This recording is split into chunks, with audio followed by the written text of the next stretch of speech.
Commission on Elections ay binasurang mungkahi ng grupong 8 Diretso na magkaroon ng debate laban sa hugpong ng pagbabago. Samantalang COMELEC handa nang ipamahagi ang mga balotang gagamitin sa eleksyon. Ang sentro ng balitang yan mula kay Kenneth Pasyente, live!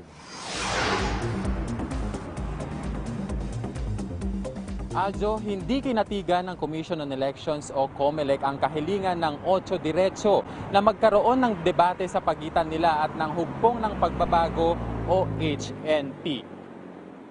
Matapos ang deliberasyon ng COMELEC and Bank, denied ang request ng 8 Diretso. Ayon kay COMELEC spokesperson James Jimenez, tatlong dahilan kung bakit hindi napagbigyan ng naturang request ng 8 Diretso. Una, magiging katumbas daw ito ng pagpanig sa ilang kandidato o senatorial slate.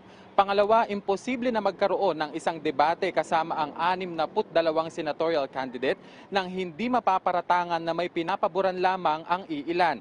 At pangatlo ay time constraints o kakulangan ng panahon na magsagawa ng debate lalo pat 2 buwan na lamang ang nalalabi bago ang halalan.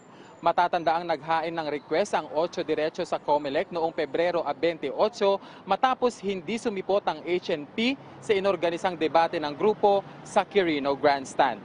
Samantala, handa na ang COMELEC na ipamahagi ang mga opisyal na balota na gagamitin sa darating na halalan sa buwan ng Mayo.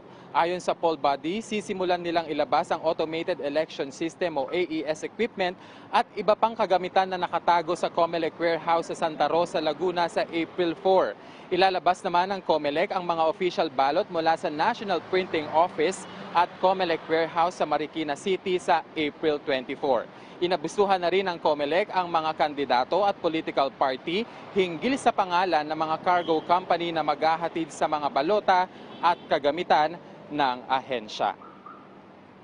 At yan na muna ang huling balita mula pa rin dito sa Maynila.